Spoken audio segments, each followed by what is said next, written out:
Hello, I'm here with Tristan from SafeSky, recent award winners of the Flieger Award last night. Not sure what that's all about, but we won't bother talking about that. Let's talk about SafeSky. Tristan, so in a nutshell, give us a quick, what is SafeSky? SafeSky, it's a traffic information service for all classes of pilots. So it's meant to be affordable for everyone. All it takes is a mobile phone or a tablet. And by using SafeSky, you're going to transmit your position when you are in flight to the rest of the community. And in return, you're going to get the traffic from the community back to you to provide this situation awareness and try to make the sky safer for all of us. Okay, so if I go flying with it, what do I actually see? That's a very good question. Let me show you live what we can be doing here at Friedrichshafen. So I'm going to start SafeSky. So by default, we are presented with a map, and we see straight away two types of traffic. We see traffic in blue and traffic in dark. So traffic in blue, it's actually traffic that is operating SafeSky from either a mobile phone or a tablet. In this example, we have a flight at 5,600 feet in the middle of Germany. It's in blue, it's using SafeSky.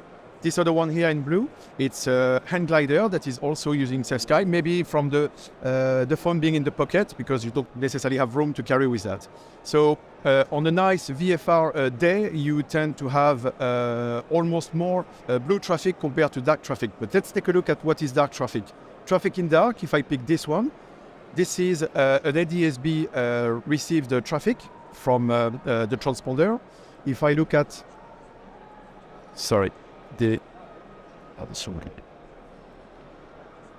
okay, we have Siri popping up.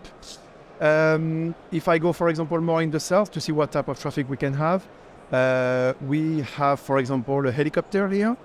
This one, we did not identify the transponder type, but it has something. So we are basically aggregating more than 15 different protocols, including FLARM, Pilot Aware, OGN Tracker, Mod Sierra, ADSB, obviously, and a few others, FANET for parameters, which then makes SafeSky the most complete picture that you can see today in the sky. So it's taking all of that information, aggregating it, and then making that available via a mobile signal, 4G, 5G? Absolutely. LTE? So it's using the mobile telephony to rebroadcast the signals. And typically, if we look at statistics in Europe, I'm going to bring that slide in. We have been operating SafeSky for now 2 years and a half. And on average, in Western Europe, up to 5,000 feet, we get 80% of traffic received from our servers and returned to the pilots. This is primarily made from a very, very thin protocol that we have developed. It took us 4 years to elaborate this. And in the moments, if you are at 3,000 feet and you see that you can't even send an email and WhatsApp is not even working, then SafeSky is going to work because it's a very thin layer that is being used. When you say a thin layer, you mean there's very small demand on bandwidth? Small demand and bandwidth, and also it's not using the standard technology that we are used to on the internet, like TCP and HTTP and those things. It's using another layer called UDP, which makes it broadcasting information, and there is no guarantee that the traffic will reach. And technically speaking, this is the little secret that makes it possible to really, at high altitude, or up to 5,000 feet, say, that the signal is going to work much better than anything else. And above 5,000 feet, what's interesting, if SafeSky was not to work, then it's a different story. We are probably under air-controlled airspace, so the anti-collision problem is slightly different. And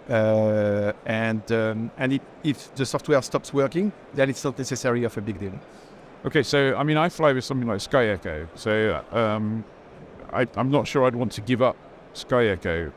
Can you combine it with SafeSky in some way? Yes, absolutely. So one of the real questions when you own a Sky Echo is what is it you really see using this technology? So with Sky Echo, you're going to have ADSB in, and you can choose to have low power ADSB out to be seen by other pilots, but you can also choose to have FLAM in if you want to. So basically, for ADSB, you're going to see a lot of airliners. But in terms of general aviation and recreational flights, you will see very, very little, given that less than 10% of general aviation is equipped with ADSB out today in Europe. when it comes to the microlight world and fast flying ultralights, it's even a lower number. People tend to have about 0. So then what you actually see is very limited. With the FLARM, you will get a view of gliders, which is then highly used in the glider world. Probably about 95% of gliders are equipped. So you will see gliders, but that's it. But then you're going to miss parameters, paragliders, trikes. You will be missing people that just don't have any inconspicuous device or no transponder. Thanks to SafeSky, if you combine it to Sky Echo will continue then to receive air-to-air signals and put it in your favorite EFB. And SafeSky will also listen to the same traffic, and it will add up to the Sky Echo visibility what the Sky Echo did not see. And then as a pilot, I'm getting best of both worlds. I have the most complete picture by combining then the air-to-air and the internet signal traffic. And in addition, as a pilot with your Sky Echo in, you will be a true actor of safety for everyone, because all the traffic that will be received by your Sky Echo will be automatically relayed and transferred to the rest of the SafeSky community. So you are going to become a flying antenna for the rest of the pilots. Okay, so the ADSB stuff and FLARM stuff that's received is also transmitted back for you to aggregate. You mentioned something about navigation apps, and I think we all fly. I don't think I know anybody who flies without a navigation app these days. And can you integrate with a navigation? I mean, I believe you can. How complicated is it to integrate with a navigation app? It's actually very easy. It's just a few clicks away. Let me show that to you. I'm going to start SafeSky. So before maybe we move really to the integration of the software, you can also operate a SafeSky as a standalone app without necessarily the necessity of an application. When you click takeoff from SafeSky, you get presented with a radar view that will give you indications of traffic converging to you. And at a glance, you can look at the screen. You know that you have a traffic ahead of you, 2 o'clock, 200 feet above you. Then you forget about SafeSky. We are smart pilots. We fly VFR. But at least when we are looking outside, we know that our attention can be focused more on the area that was where the alert was given to us. So it's very similar to an air traffic controller giving you this indication over the radio. Okay, so before you move on from that, just so that I understand, you can download SafeSky on your mobile phone. You can put your mobile phone or tablet, and you can take off and you get this radar view, and that is free of charge? It's totally free. Everything that is to do with security is free of charge from SafeSky and will always be. Our primary motivation is to have an engagement from the majority of pilots, regardless the flight class that you are representing. It can be paramotor, paragliders, general aviation. Everybody should have a chance to be using it. And then we have a premium version, which is £29.99. Per year? Per year, yes. And this is adding up comfort features such as the integration to a navigation software or the integration to any conspicuous device such as Sky Echo, Power FLARM, Pilot Aware, Stratux, and many others. So then the first topology that you can be using is SafeSky as a standalone application. Then if you have the premium version as mentioned, you can combine it to your favorite navigation software. So I will, for example, pick SkyDemon. So if I go to the traffic sharing menu, I have a chance to go to the navigation software and I can enable traffic sharing and I can pick one of the compatible software. I'm going to choose SkyDemon in this example, and I will simply go on takeoff, and then I will bring SkyDemon using side by side. This is not necessary. SafeSky could be continuing running in the background and I could have SkyDemon on the foreground, no problem. So on the phone, for example, that can be quite helpful. And I'm just going to take off from SkyDemon. And then voila, I have an extra layer, which is an overlay of all the traffic in the vicinity.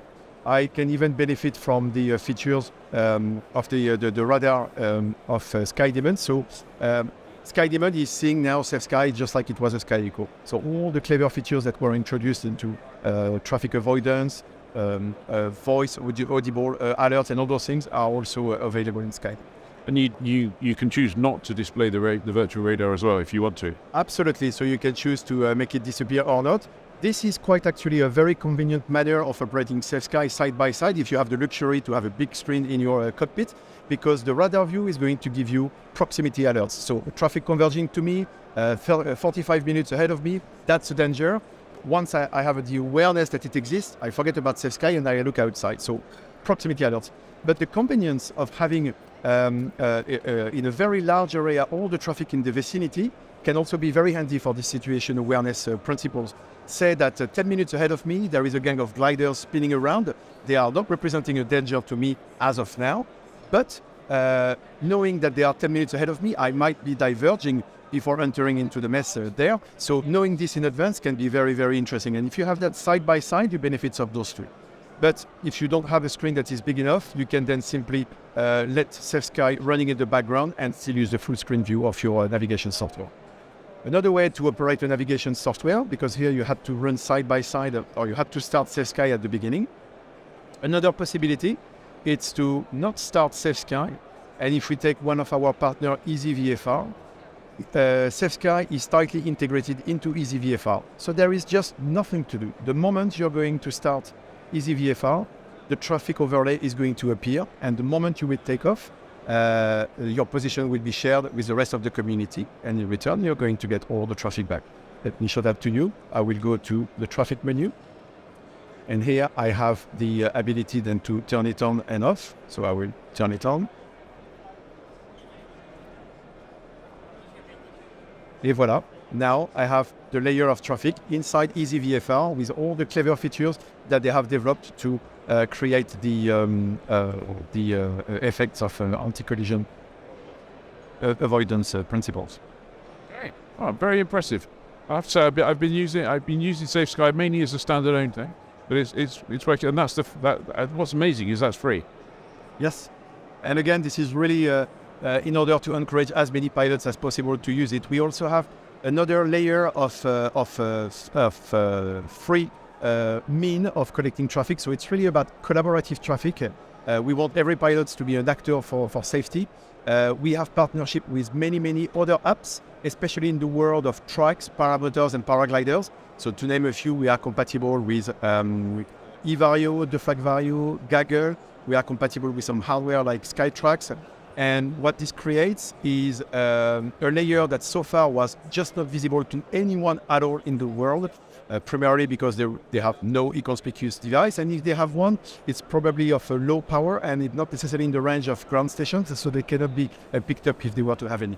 But by combining that with their own navigation software, we managed to make it very convenient for them. They continue to use their favorite software like Gaggle, so they have their altitude, their speed, they know which airspace they can actually fly into, but by just continuing to operating the same software as they used to do, they are also sharing their position to the rest of the community, and in return, for the first time, they are getting the traffic back to them. And by doing that, we really managed to make the invisible visible, because that class of pilots have been totally invisible to all of us, regardless the solution we are using so far. Brilliant. Thank you very much, and congratulations again. Thank you. Very much appreciated. Thank you, Ian. Thank you.